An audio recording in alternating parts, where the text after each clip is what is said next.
Hello दोस्तों, कैसे हैं आप? उम्मीद है आप सब अच्छे होंगे और अच्छे से पढ़ाई कर रहे होंगे।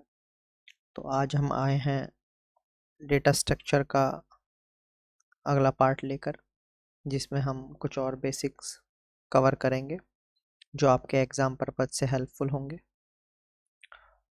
तो जब हम शुरू कर रहे हैं, वो चीज़ें आपको बहुत काम आने वाली हैं और बेसिक्स है इसका। तो हम डेटा स्ट्रक्चर हम पढ़ रहे हैं, ठीक है। आज हम कवर करेंगे डेटा स्ट्रक्चर एल्गोरिथम। ठीक है, ये एक इम्पॉर्टेंट पार्ट है आपके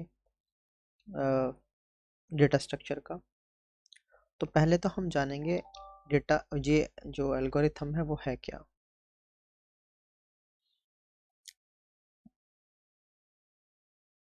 एल्गोरिथम है क्या हमारा? तो जो एल्गोरिथम है वो एक तरह का प्रोसेस है जिसमें कुछ सेट ऑफ रूल्स होते हैं, ठीक है, जो ज़रूरी होते हैं, जो रिक्वायर्ड होते हैं किसी कैलकुलेशन को परफॉर्म करने के लिए और किसी प्रॉब्लम को सॉल्व करने के लिए, स्पेशली कंप्यूटर के द्वारा। तो अगर हम कुछ डेफिनेशन इसका लिखना चाहें तो हम लिखेंगे an algorithm is that it contains set of instructions which are being carried in a specific order to perform a specific task। ठीक है दोस्तों, ये इसका डेफिनेशन होगा, इसको आप लिख लीजिए। इसका मतलब ये है, ये कहना चाह रहा है an algorithm is that it contains a set of instructions which are being carried out in a specific order to perform a specific task। इसका मतलब ये है कि ऑर्डर कैसा होगा, स्पेसिफिक होगा, और वो ऑर्डर किसी स्पेसिफिक टास्क के लिए होगा, ठीक है। और उसमें क्या होंगे, सेट ऑफ इंस्ट्रक्शंस होंगे, ठीक है। क्लियर है? अब आगे बढ़ते हैं थोड़ा सा। बट इम्पॉर्टेंट ये है, जिस हम एल्गोरिथम की बात कर रहे हैं, जो हमने लिखा है, it is not the complete program और कोड। मतलब ये है कि ये अपने आप में कंप्लीट प्रोग्राम या कोड नहीं है, ये सिर्फ इंस्ट्रक्शंस हैं जो उस कोड को हेल्प करने के लिए यूज़ होंगे और एक पर्टिकुलर स्पेसिफिक ऑर्डर में वो लिखा जाएगा, ठीक है। अगर दूसरी भाषा में कहें तो basically it is just a solution. Basically अगर कहें तो लॉजिक है, ये एक तरह का लॉजिक ऑफ प्रॉब्लम, ठीक है। मतलब कंप्लीट नहीं है, बट उसको हम जो लॉजिक डिज़ाइन कर रहे हैं वो है, ठीक है। जो हम या तो हम फ्लो चार्ट से भी बना सकते हैं, ठीक है, या फिर सूडो कोड बोलते हैं हम इसको। Pseudo code means dummy codes हम बना लेते हैं, वो होता है, ठीक है। तो ये थोड़ा सा अब मैंने आपको इसके बारे में बताया, ठीक है। अब आगे हम बात करेंगे क्या क्या कैरेक्टरिस्टिक्स होने चाहिए इसके।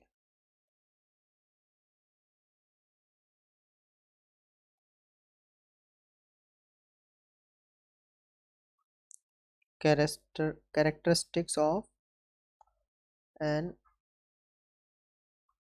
एल्गोरिथम। ठीक है दोस्तों, कैरेक्टरिस्टिक देखेंगे इसके। पहला कैरेक्टरिस्टिक है इनपुट। इनपुट क्या है? जो भी हम इनपुट वैल्यूज प्रोवाइड कर रहे हैं वो इनपुट हो गया है। दूसरा है आउटपुट। आउटपुट क्या है? हमें एक या एक से ज़्यादा आउटपुट मिलेगा।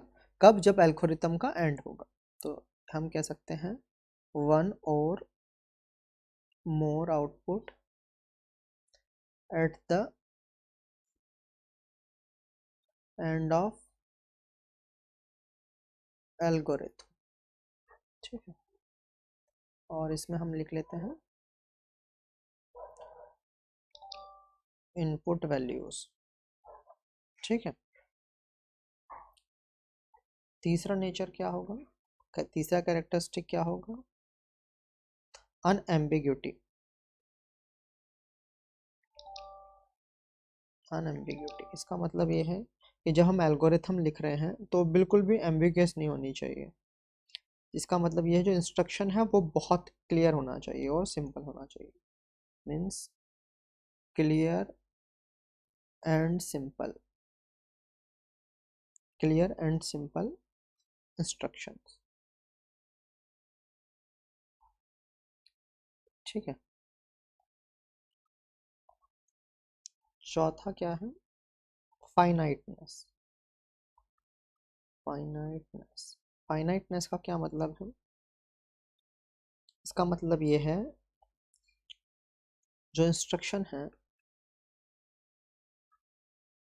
इंस्ट्रक्शन काउंटेबल होने चाहिए। मतलब हम उन्हें काउंट कर सके। ऐसा नहीं कि आपने बहुत ज़्यादा बना दी और हम काउंट भी नहीं कर पा रहे कितने इंस्ट्रक्शन। ठीक है, इट शुड बी काउंटेबल। ठीक है, नेक्स्ट है हमारा इसी का कैरेक्टरिस्टिक इफेक्टिवनेस। इफेक्टिवनेस तो जो भी हमारा हम एल्गोरिथम बना रहे हैं वो इफेक्टिव होना चाहिए। मतलब उसका हर इंस्ट्रक्शन जो हमारे ओवरऑल प्रोसेस है उससे रिलेटेड होना चाहिए। ठीक है, 6.6 उसका कैरेक्टरिस्टिक है लैंग्वेज इंडिपेंडेंट। ठीक है, इसका मतलब ये है कि जो भी एल्गोरिथम एल्गोरिथम हम डेवलप कर रहे हैं, जो भी इंस्ट्रक्शन है, जो भी उस एल्गोरिथम के इंस्ट्रक्शन है, जब हम उसको इम्प्लीमेंट करने जाए तो वो हम किसी भी लैंग्वेज में करें। मतलब किसी भी लैंग्वेज का मतलब हम सी में करें, C++ में करें, या जावा में करें, ठीक है, या किसी और लैंग्वेज में हम करें, तो जो भी मेरा आउटपुट आए वो सेम आए। इस एल्गोरिथम का मेरा मतलब बेसिकली ये है। ठीक है,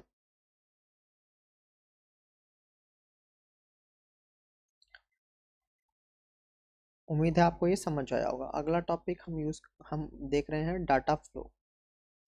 डाटा फ्लो ऑफ एन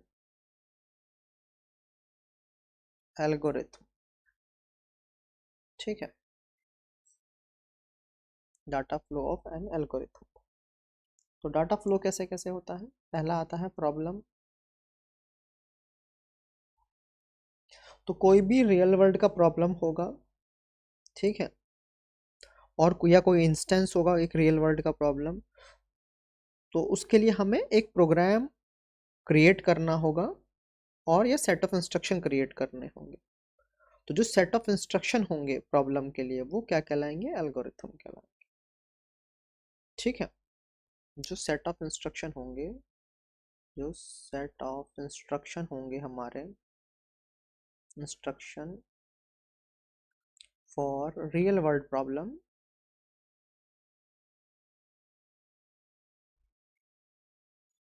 उसको हम बोलेंगे एल्गोरिथम। ठीक है, एल्गोरिथम। ठीक है,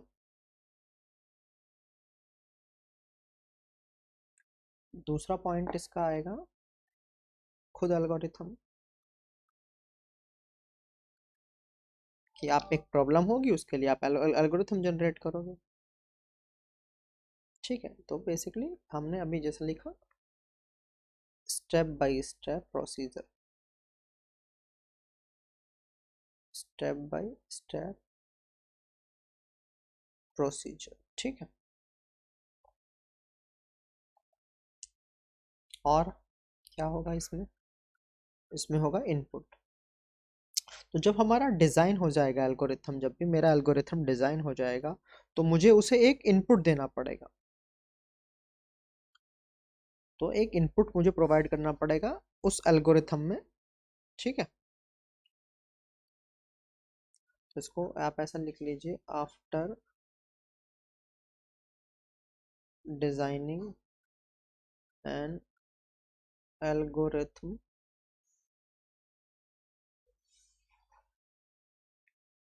required and desired inputs are provided to the algorithm, ठीक है दोस्तों। तो एल्गोरिथम को हमें कुछ डिजायर्ड इनपुट प्रोवाइड कराना पड़ेगा, ठीक है। चौथा इसमें है प्रोसेसिंग यूनिट, ठीक है।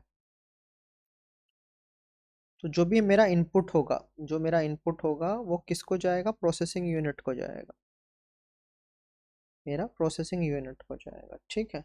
और वो क्या प्रोड्यूस करेगी, वो प्रोड्यूस करेगी डिजायर्ड आउटपुट, डिजायर्ड आउटपुट। पांचवा है मेरा आउटपुट, जो इसका पार्ट है, ठीक है। जो मेरा इसका पार्ट है वो है आउटपुट। तो जो भी आउटकम आएगा प्रोग्राम का या रिजल्ट होगा वो मेरा आउटपुट कहलाएगा। जो भी मेरा रिजल्ट होगा, रिजल्ट ऑफ एल्गो या प्रोग्राम, वो मेरा, या फिर प्रोग्राम कहें इसे, वो मेरा आउटपुट होगा, ठीक है। अब एक क्वेश्चन आता है, why do we need algorithm, हमें चाहिए क्यों, ठीक है। तो हमें क्यों चाहिए, उसके कई सारे कारण हैं। पहला है स्केलेबिलिटी, ठीक है। तो ये क्या है, ये हम ये हमें स्केलेबिलिटी को अंडरस्टैंड करने में मदद करता है, ठीक है। एल्गोरिथम क्या करता है, it helps us to understand the scalability when we have a big real world problem, we need to scale it down into small steps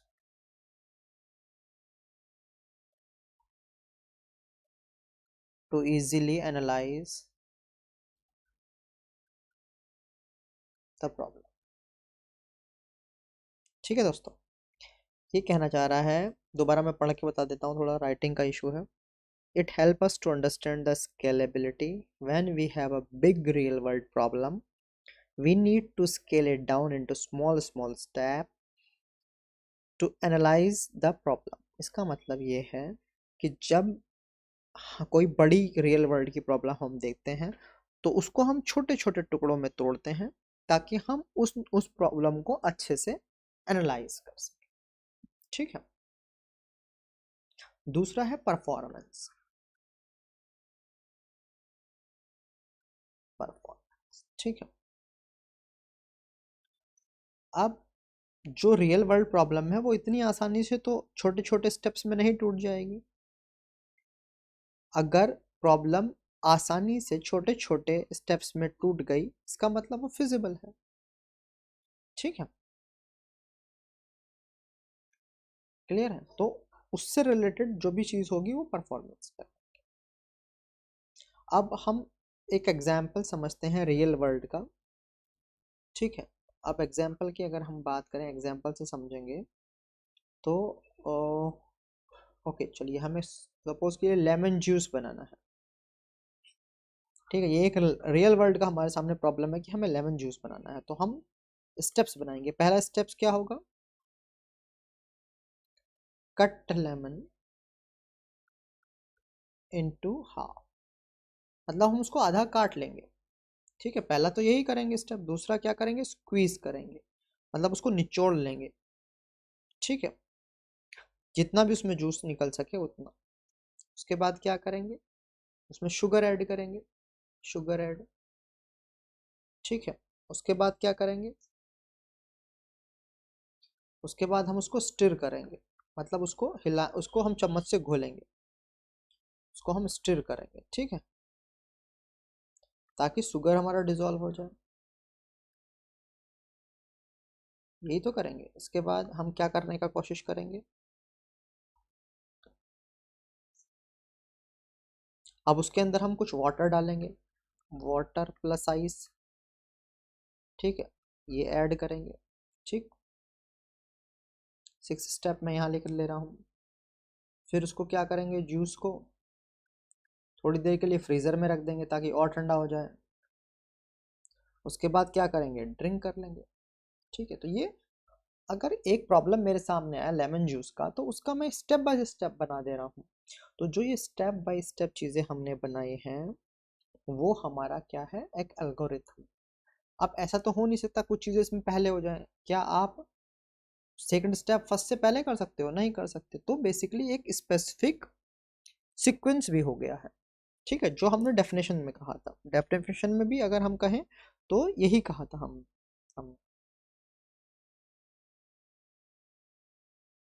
क्योंकि एक स्पेसिफिक ऑर्डर होगा और स्पेसिफिक टास्क के लिए होगा। ऐसा नहीं कि ये हमने लेमन जूस के लिए किया है तो यही हम बनाना शेक के लिए कर देंगे। बनाना शेक के लिए अलग प्रोसीजर है। ठीक है, तो पर्टिकुलर एक स्पेसिफिक टास्क के लिए एक स्पेसिफिक ऑर्डर में हम एक एल्गोरिथम डिजाइन करते हैं। उम्मीद है आपको ये चीज समझ आई हो। ठीक है, अब एक प्रोग्रामिंग का एग्जांपल ले लेते हैं ताकि आप और थोड़ा सा इसको बेटर समझिए। अब इसको, ये तो हमने एक रियल वर्ल्ड प्रॉब्लम ले लिया, अब एक प्रोग्रामिंग का एग्जांपल लेते हैं हम। हमें एग्जांपल दूसरा हम ले रहे हैं, ऐड करना है 2 नंबर्स को, 2 नंबर को हम ऐड करना है। और वो भी जो एंड नंबर है, जो नंबर है मेरा, वो एंटर बाय यूजर हो। ठीक है, ये मेरा प्रॉब्लम है। अब इसको कैसे करेंगे? पहले क्या करेंगे? हम स्टार्ट, प्रोग्राम का स्टार्ट लिखेंगे। दूसरा क्या करेंगे? उसको जो डिक्लेयर करेंगे हम 3 variable A B and sum. ठीक है, 3 वेरिएबल ले लेंगे। तीसरा स्टेप स्टेप क्या होगा? तीसरा स्टेप होगा enter the values, enter the values ए और बी। ए और बी का हम एंटर कराएंगे यूजर से। चौथा क्या होगा? Add the values A and B. ठीक है, and store the result, store the result in sum variable. ठीक है, यानी sum equal to A plus B. ठीक है दोस्तों, तो पहले क्या करेंगे? स्टार्ट करेंगे, फिर डिक्लेयर करेंगे 3 वेरिएबल्स को, यूज़र से हम एंटर करा लेंगे वैल्यू। और फिर उसके बाद हम दोनों को ऐड करके, और सम एक वेरिएबल है उसमें हम कर देंगे स्टोर। पांचवा क्या करा देंगे? इसको मैं प्रिंट करा दूंगा सम को। ठीक है, और फिर इसके बाद अगर 6 की बात करें, हम स्टॉप कर देंगे प्रोग्राम को। तो बेसिकली ये मेरा एक एक छोटे से प्रोग्राम का मैंने एल्गोरिथम आपको समझाया। तो इसी तरह से हम सारे एल्गोरिथम पहले बनाते हैं, उसके बाद उस बेस पे हम प्रोग्राम जनरेट करते हैं। अब आप ये देखिए, ये कहीं से भी लैंग्वेज डिपेंडेंट नहीं है। यही यही चीज़ आप सी में करेंगे, यही आप सी प्लस प्लस में कर देंगे, यही जावा में करेंगे। तो बेसिकली एल्गोरिथम हमारा लैंग्वेज पे डिपेंडेंट नहीं रहा यहाँ। ठीक है। और अगर वो पर्टिकुलर केवल उसी लैंग्वेज में लिखा जा सकता है तो फिर वो एल्गोरिथम नहीं हो गया। ठीक है, आप समझ गए।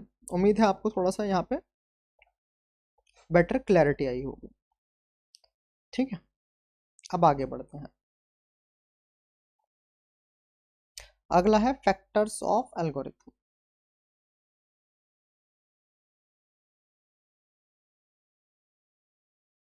Factors of an algorithm.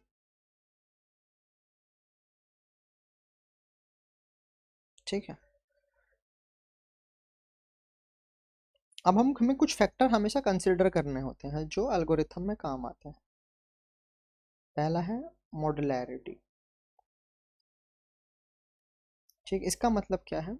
कोई एक प्रॉब्लम हमारा गिवन है, हम उसको ब्रेक कर लेंगे स्मॉल स्मॉल मॉड्यूल्स में या स्मॉल स्मॉल स्टेप्स में। ठीक है, जो हमारा बेसिक डेफिनेशन है एल्गोरिथम का। क्लियर है? दूसरा क्या है? दूसरा है करेक्टनेस। करेक्टनेस, ठीक है। तो हमेशा जो एल्गोरिथम है वो इस तरह से, एल्गोरिथम का जो करेक्टनेस है वो डिफाइन हम ऐसे करेंगे, जब भी हम कोई इनपुट देंगे और वो एक डिजायर्ड आउटपुट को प्रोड्यूस करेगा, इसका मतलब ये है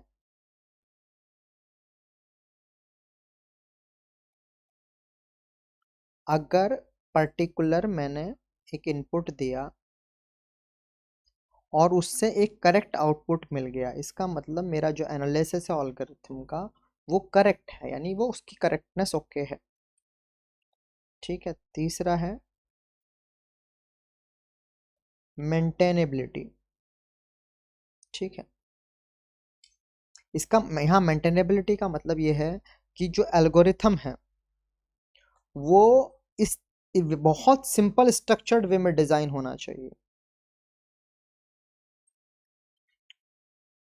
तो जब भी हम उसको रीडिफाइन करें एल्गोरिथम को, तो हमें उसमें कोई बहुत ज़्यादा चेंजेस ना करने पड़े।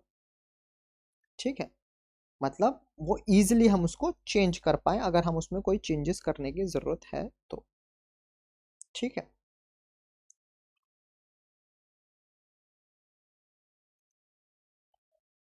चलो इसको थोड़ा सा हम लिख लेते हैं, कई बार कंफ्यूज भी हो सकते हैं। Algorithm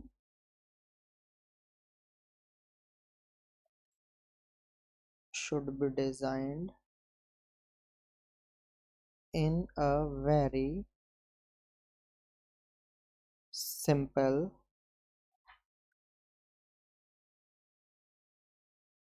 structured way, so that when we redefine the algorithm,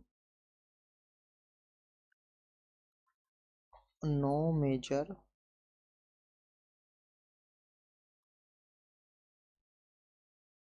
change will be done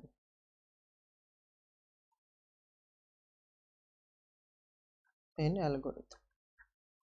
ठीक है दोस्तों, जो मैंने समझाया वही चीज़ मैंने यहाँ पे लिख दी है। ठीक है, अगला है फंक्शनैलिटी।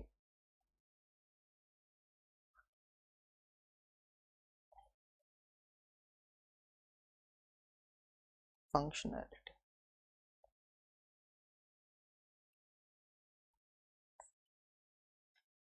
यहाँ पर हम बहुत सारे लॉजिकल स्टेप्स ले रहे हैं सॉल्व करने के लिए एक रियल वर्ल्ड प्रॉब्लम को।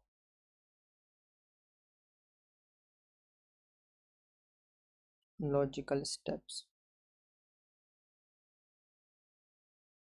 To solve real world problem. ठीक है, अगला है रोबस्टनेस। ठीक है, हाउ एन एल्गोरिथम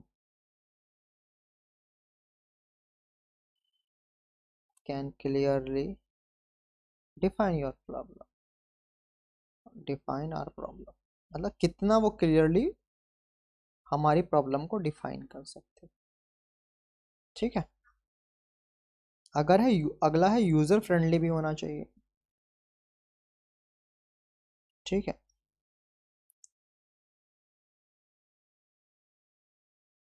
तो यूजर फ्रेंडली होना चाहिए। नेक्स्ट है सिंप्लिसिटी, सिंपल भी होना चाहिए प्रोग्राम, मतलब जो भी एल्गोरिथम है। इसका मतलब ये है इजी टू अंडरस्टैंड, मतलब हम इस तरह से लिखें कि जो प्रोग्रामर है वो समझ जाए कि क्या लिखा हुआ है, ताकि वो इजीली चीज़ें डेवलप कर सके।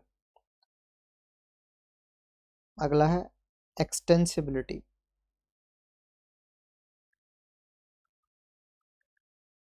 ठीक है,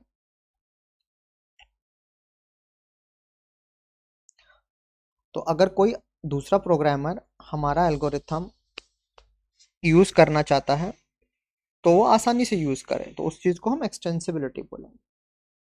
ठीक है,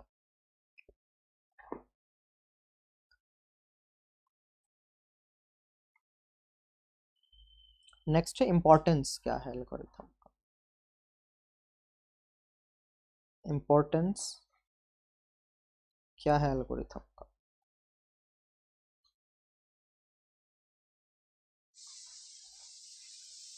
तो दो तरह का इम्पोर्टेंस है, थियोरेटिकल, थियोरेटिकल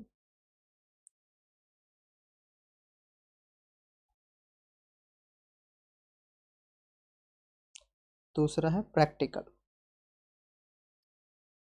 ठीक है, तो थ्योरेटिकल का मतलब क्या है, थ्योरेटिकल का मतलब है जब भी हम कोई रियल वर्ल्ड प्रॉब्लम हमें दी जाएगी तो हम उसको स्मॉल स्मॉल पीसेस में ब्रेक कर लेंगे, जिसको हम मॉड्यूल्स कहते हैं। ठीक है, तो जब भी हम इस तरह से करें तो हमें उसका थ्योरेटिकल एस्पेक्ट पता होना चाहिए। प्रैक्टिकल इंपॉर्टेंस का मतलब ये है कि केवल थ्योरी से, ये केवल थ्योरी या थ्योरी से कोई भी चीज़ नहीं हो सकती है, तो हमें उसका प्रैक्टिकल इम्प्लीमेंटेशन भी उसका इम्पोर्टेंट है। So importance of an algorithm can be considered both theoretical and practical. तो हमारा दोनों ही इम्पोर्टेंट्स है, थियोरेटिकल भी और प्रैक्टिकल भी। ठीक है, क्योंकि एक्चुअल में तो हमें उसे प्रैक्टिकलिटी में करना है, तो उसके दोनों ही इम्पोर्टेंस है। ठीक है, अब इसके कुछ इश्यूज भी हैं, वो भी थोड़ा देख लेते हैं। इश्यूज ऑफ एल्गोरिथम, तो क्या क्या इश्यूज हैं। पहला इशू है हाउ टू डिज़ाइन, दूसरा इशू है हाउ टू एनालाइज,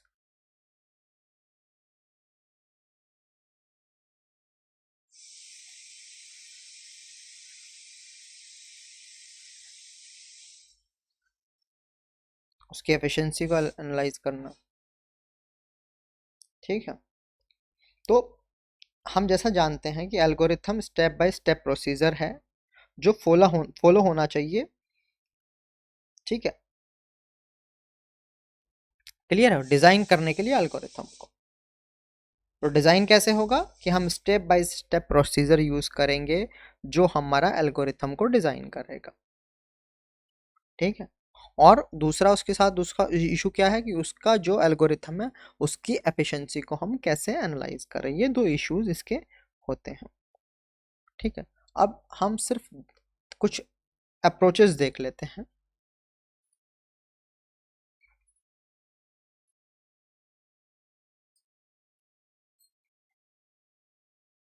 ठीक है, कौन कौन सी अप्रोचेस यूज़ होती हैं, उन उन अप्रोचेस के हम डिटेल में नहीं जाएंगे, सिर्फ थोड़ा सा आइडिया के लिए नाम देख लेते हैं कि कौन कौन से हैं। ब्रूट फोर्स एल्गोरिथम, ताकि आप कहीं सरप्राइज ना हो, कहीं कुछ ऑप्शन आए तो। ठीक है, डिवाइड एंड कॉन्कर। ठीक है, ये हमारा यूज, मैं हल्का हल्का इनके बारे में आपको भी बता दूंगा, पहले नाम लिख देता हूँ। ठीक है, थोड़ा बहुत मैं इनको आपके हल्का सा आपको इनका इंट्रो दे दूंगा, बट उससे ज़्यादा का इसमें नीड नहीं है।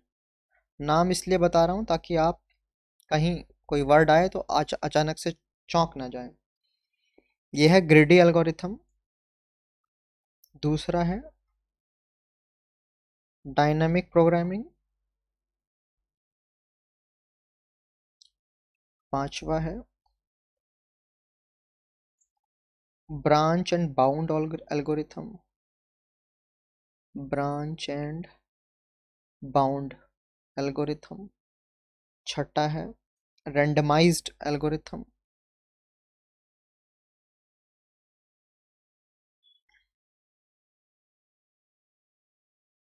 Randomised randomized algorithm. और सातवां है बैक ट्रैकिंग। ठीक है, तो दोस्तों ये कुछ एल्गोरिथम्स हैं जो जो अप्रोचेज हैं एल्गोरिथम में वो यूज़ होती हैं। अब थोड़ा सा मैं हल्का हल्का इनके बारे में आपको बता देता हूँ। अब जैसे brute force algorithm,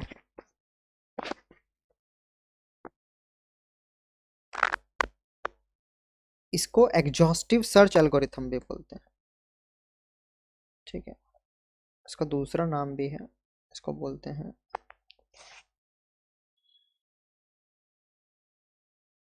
exhaustive search algo. ठीक है, इसको इसका एक नाम और है। ठीक है, ये सर्च करता है जितनी भी पॉसिबिलिटी है, जितनी भी पॉसिबिलिटीज हैं जो उस पर्टिकुलर सिक्वेशन सॉल्यूशन को, रिक्वायर्ड सॉल्यूशन को के लिए हो सकती हैं। अगर हम कहें that search, it searches all the possibility to provide the required solution, मतलब उस सॉल्यूशन को प्रोवाइड करने के लिए जितनी भी पॉसिबिलिटीज होती हैं वो सबको ये सर्च करता है। ठीक है, अगला है डिवाइड एंड कंकर। ये बहुत जनरली यूज होता है इम्प्लीमेंटेशन में।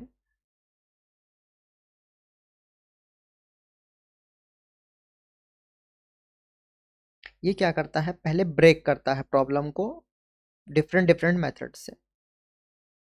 ठीक है, और फिर वैलिड आउटपुट चेक करता है किसी वैलिड इनपुट के लिए, और जो फिर वैलिड आउटपुट आ जाता है फिर उसको एक अलग फंक्शन में पास कर देता है। इस तरह से ये चीज़ें करता है, पहले एक प्रॉब्लम को डिवाइड करेगा, फिर उसमें एक इनपुट डालकर आउटपुट निकालेगा, और फिर उस आउटपुट को दूसरे फंक्शन में पास कर देगा। ठीक है, इसी तरह से ग्रेडी एल्गोरिथम है।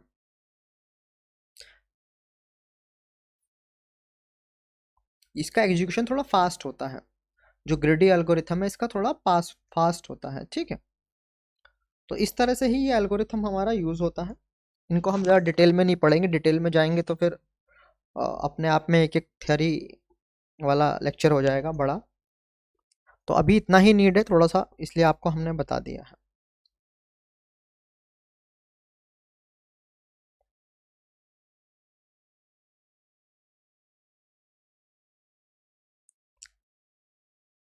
अब एल्गोरिथम का थोड़ा सा हम एनालिसिस देख लेते हैं, कौन कौन से एनालिसिस उसमें यूज़ होते हैं।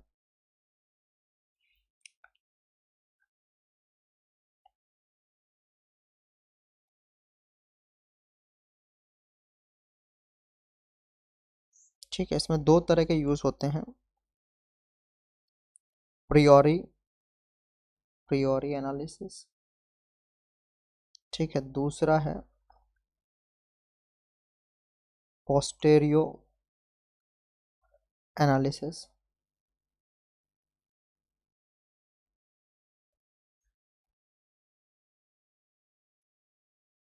ठीक है, अब देखते हैं ये क्या है।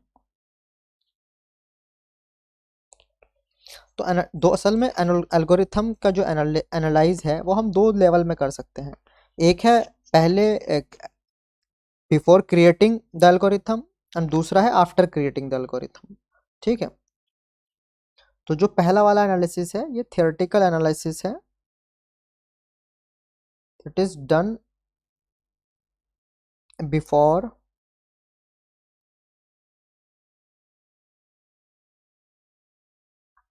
Implementing algorithm. ठीक है, तो एल्गोरिथम लिखने से पहले, एल्गोरिथम बनने से पहले हम एनालाइज करते हैं। इसमें बहुत सारे फैक्टर हम कंसिडर करते हैं इम्प्लीमेंटेशन से। जैसे क्या क्या हम फैक्टर कंसिडर करते हैं इसमें? प्रोसेसर का स्पीड, प्रोसेसर स्पीड, ठीक है,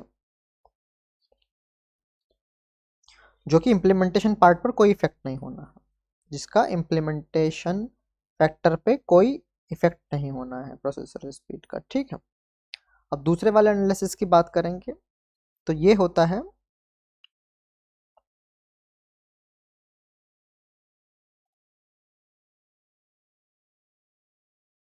ये पोस्ट, बाद में, एल्गोरिथम के बाद, यानी जब हम प्रोग्राम लिख रहे हैं तब के ये यूज होता है।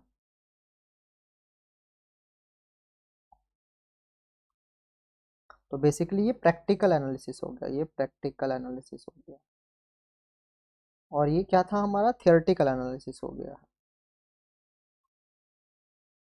थियोरेटिकल एनालिसिस हो गया। ठीक है दोस्तों,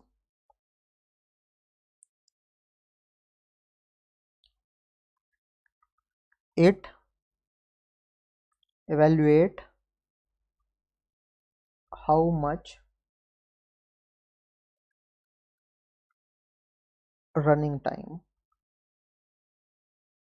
and space taken by algorithm। ठीक है दोस्तों, अब एक इम्पॉर्टेंट चीज़ हम इसमें पढ़ेंगे जो आगे काम आने वाली है और उससे क्वेश्चन भी आते हैं। ये है एल्गोरिथम कॉम्प्लेक्सिटी। दोस्तों इससे काफ़ी क्वेश्चन आते हैं, तो उसको थोड़ा सा हम समझ लेंगे। ठीक है, अब इसमें भी दो तरह की कॉम्प्लेक्सिटी हमारी है। पहले नाम लिख लेते हैं ताकि आप आराम से समझेंगे फिर उसको। पहला है टाइम कॉम्प्लेक्सिटी, टाइम कॉम्प्लेक्सिटी। दूसरा है स्पेस कॉम्प्लेक्सिटी। थोड़ा सा इसका बेसिक समझते हैं क्या है ये। Time complexity of an algorithm is the amount of time required to complete the execution। तो basically amount of time required to complete the execution। ठीक है, जो टाइम कॉम्प्लेक्सिटी है वो बिग ओ नोटेशन से हम डिनोट करते हैं। जो बिग ओ नोटेशन है वो एक तरह का एसिम्प्टोटिक नोटेशन है जो रिप्रेजेंट करता है टाइम कॉम्प्लेक्सिटी को। जो टाइम कॉम्प्लेक्सिटी है वो मेनली कैलकुलेट होती है नंबर जो हम काउंट करते हैं, नंबर ऑफ स्टेप्स जो एक एग्जीक्यूशन को फिनिश करने में यूज होंगे। ठीक है, अब आगे थोड़ा सा देख लेते हैं टाइम कॉम्प्लेक्सिटी।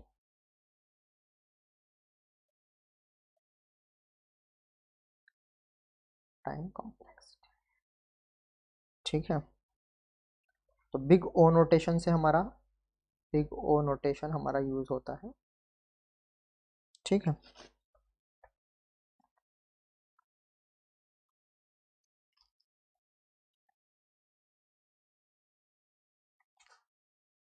इट इज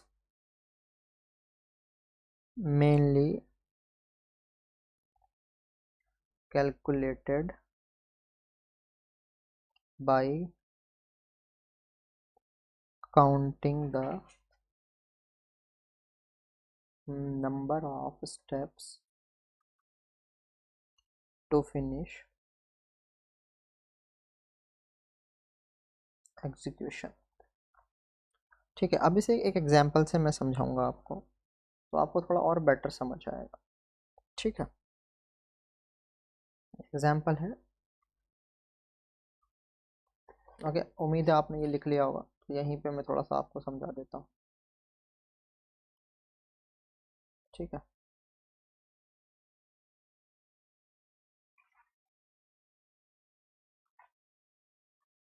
हम एक सम का प्रोग्राम देखेंगे तो उससे थोड़ा सा आपको अंदाज़ा हो जाएगा कि हम कहना क्या चाह रहे हैं।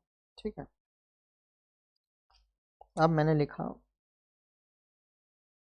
सम इक्वल टू 0। ठीक है, एक लूप लगाया for I equal to 1 to n, sum equal to sum plus आई,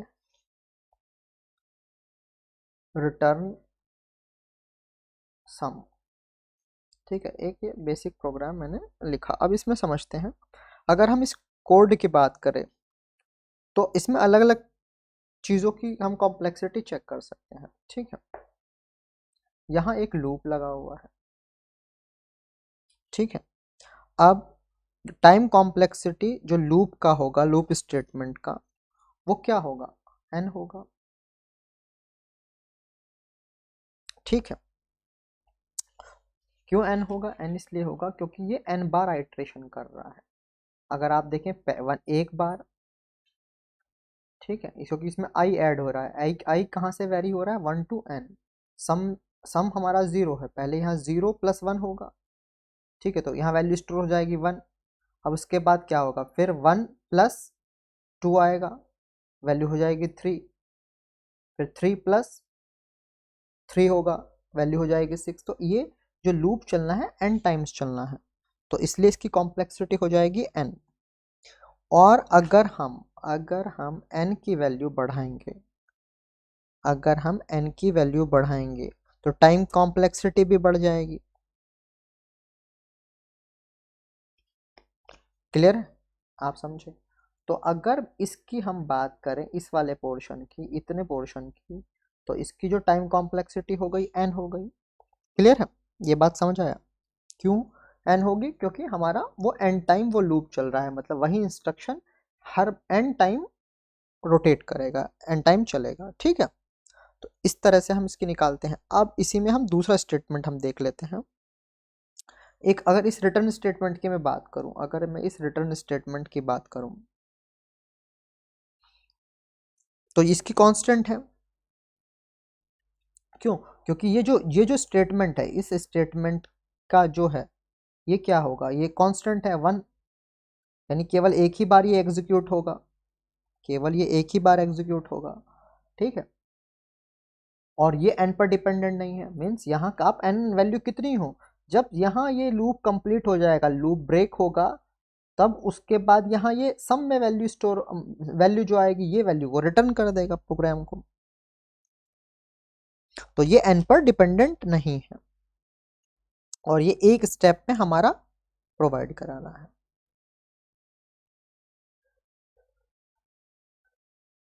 ठीक है,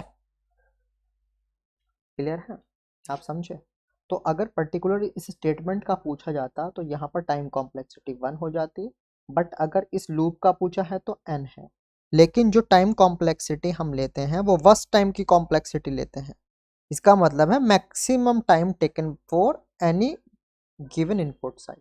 तो अगर इस पूरे प्रोग्राम का कॉम्प्लेक्सिटी कोई मुझसे पूछे तो वो n होगा, क्योंकि यहाँ पर क्या देखा जाए, वर्स्ट केस है, क्या है ये, बेस्ट केस क्या था, ये इसकी केवल इस स्टेटमेंट के लिए बेस्ट केस ये है, और वर्स्ट केस भी ये है। इसके लिए ये n पर डिपेंडेंट है कि n अगर ज़्यादा होगा तो इसकी कॉम्प्लेक्सिटी बढ़ती जाएगी। तो इस ओवरऑल प्रोग्राम का जो कॉम्प्लेक्सिटी होगा वो भी n पर डिपेंड करेगा, तो यहाँ पर इसकी कॉम्प्लेक्सिटी हो जाएगी n। होप आपको ये समझ आया होगा। कई बार चीज़ें ये पूछता है, तो अगर आपको बेसिक चीज़ें पता है तो आप निकाल भी सकते हैं कॉम्प्लेक्सिटी। ठीक है, अब अगला देखते हैं, स्पेस कॉम्प्लेक्सिटी की हम बात करेंगे। स्पेस कॉम्प्लेक्सिटी, ठीक है, तो इसका मतलब क्या है,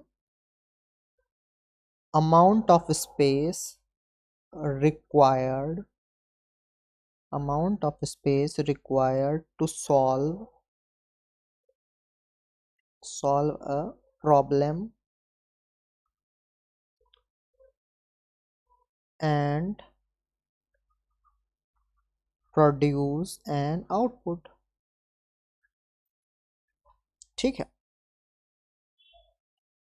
क्लियर है। तो ये क्या है, अमाउंट ऑफ स्पेस रिक्वायर्ड, जो हमें हमारा जो स्पेस रिक्वायर्ड है उस प्रॉब्लम को सॉल्व करने के लिए और आउटपुट प्रोड्यूस करने के लिए, और ये भी बिग ओ नोटेशन से ही डिनोट होता है। अब हम कहेंगे कि जो हमारा स्पेस है वो रिक्वायर किस किस पर्पस के लिए होता है। जो मेरा स्पेस है, स्पेस रिक्वायर्ड फॉर पर्पस, तो पर्पस कौन कौन से पर्पस हैं, किन के लिए रिक्वायर्ड होता है, टू स्टोर प्रोग्राम इंस्ट्रक्शन। ठीक है, जो भी प्रोग्राम का इंस्ट्रक्शन है उसको भी स्टोर करना है। ठीक है, दूसरा क्यों क्यों यूज होता है, टू स्टोर कांस्टेंट वैल्यूज, जो भी वैल्यूज जो कांस्टेंट वैल्यूज है उनको भी स्टोर करना है मुझे। ठीक है, और क्यों यूज होता है, to store variable values, to store variable values. ठीक है, अब एक और इसमें ऐड कर लीजिए 4 नंबर, वो क्यों यूज होता है, टू ट्रैक, मैं पेन चेंज कर लेता हूँ ना, to track the function, to track the function calls, जो भी फंक्शन कॉल होंगे उसके अंदर प्रोग्राम में, या फिर जंप होगा, या फिर जंपिंग स्टेटमेंट होंगे, या जंपिंग स्टेटमेंट होंगे, उनको ट्रैक करने के लिए भी हमें स्पेस की रिक्वायरमेंट होती है। ठीक है, तो आपने उम्मीद है ये लिख लिया होगा। आगे बढ़ते हैं, थोड़ा सा और चीज़ें समझते हैं इसमें।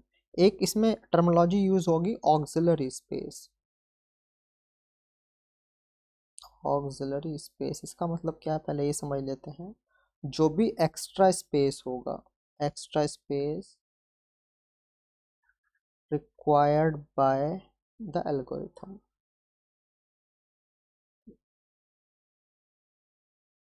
ठीक है, लेकिन इसमें कुछ एक्सक्लूड कर देंगे, excluding input size, excluding input size, इसको हम बोलते हैं ऑक्सिलरी स्पेस। ठीक है, तो जब हम स्पेस कॉम्प्लेक्सिटी की बात करेंगे वो तो दोनों चीज़ यूज़ करेगा। अब जब मैं स्पेस कॉम्प्लेक्सिटी की बात कर रहा हूँ वो दोनों चीज़ कंसिडर करेगा, वो कहेगा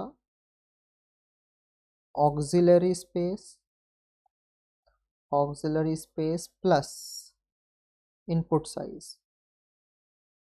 ठीक है, जो हमने यहाँ एक्सक्लूड कर दिया था उसी को यहाँ स्पेस कॉम्प्लेक्सिटी इंक्लूड कर लेगी। ठीक है, उम्मीद है ये आपको समझ आया होगा।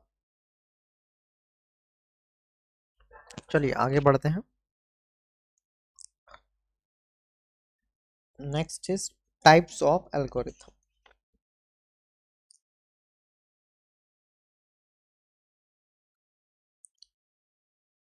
टाइप्स ऑफ एल्गोरिथम, तो दो दो टाइप्स का हम यूज करेंगे। एक है सर्च एल्गोरिथम,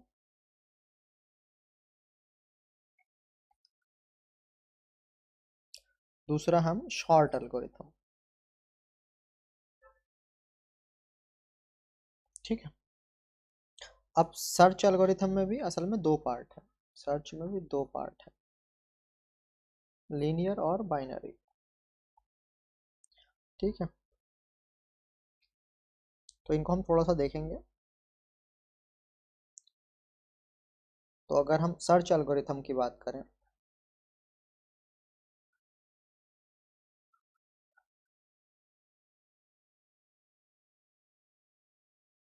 सर्च एल्गोरिथम की हम बात करें, हम रोज ना रोज कुछ ना कुछ सर्च करते हैं हमारी डे टू डे लाइफ। इसी तरह से कंप्यूटर का केस है, वो उसमें बहुत सारा डेटा स्टोर है। तो जब भी कोई यूज़र कोई डेटा कंप्यूटर से पूछता है तो कंप्यूटर से सर्च करता है। कहाँ सर्च करेगा? मेमोरी में सर्च करता है और फिर ढूंढ कर डेटा को प्रोवाइड कर देता है यूज़र को। ठीक है, तो वहाँ पर सर्चिंग में हम दो तरह का सर्च यूज़ करते हैं, लीनियर सर्च और बाइनरी सर्च। तो इसमें हम पहला देखेंगे लीनियर सर्च।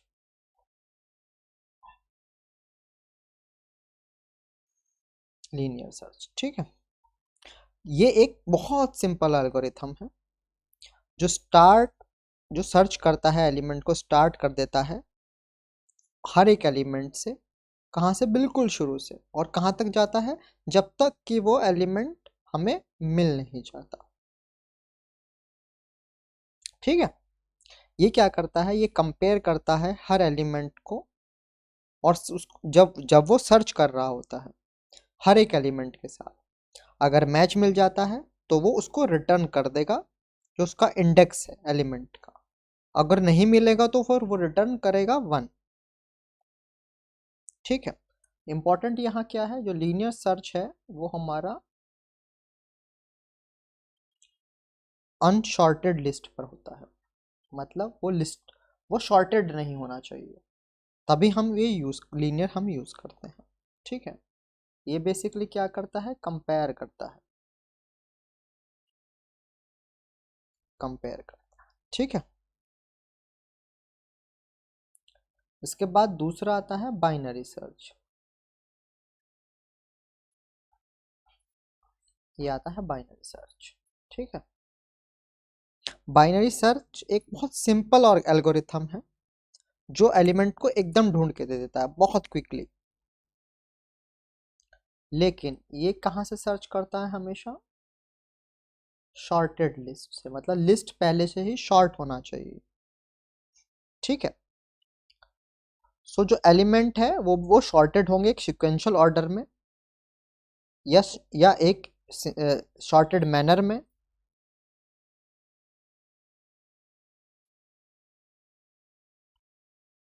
तो हमेशा पहले ये वही मिडिल वाली थ्योरी यूज करता है कि मिडिल में एलिमेंट को इसने सर्च करता है। लेकिन अगर कोई लिस्ट अनशॉर्टेड है, मतलब उसको शॉर्ट नहीं किया गया है, रैंडम मैनर में है, तो फिर बाइनरी सर्च हम यूज नहीं कर सकते। ठीक है, क्लियर है?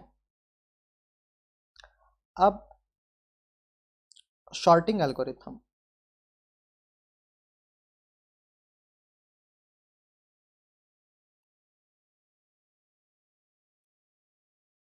जो शॉर्टिंग एल्गोरिथम है वो यूज होती हैं रीअरेंज करने के लिए एलिमेंट्स को किसी एरे में, और या फिर किसी डेटा स्ट्रक्चर में, या तो छोटे से बड़े के क्रम में या बड़े से छोटे के क्रम में, या तो असेंडिंग ऑर्डर में या डिसेंडिंग ऑर्डर में। तो जो कंपैरिजन ऑपरेटर है वो डिसाइड करेगा कि नया ऑर्डर एलिमेंट्स का क्या होगा। ठीक है, तो ये क्या करता है? Rearrange the elements in an array और data structure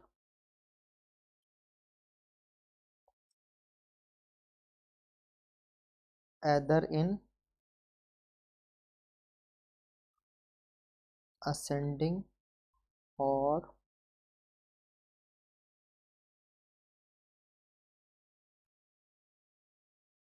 descending order।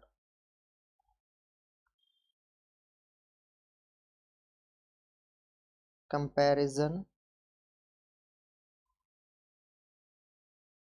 operator decides the new order of the elements।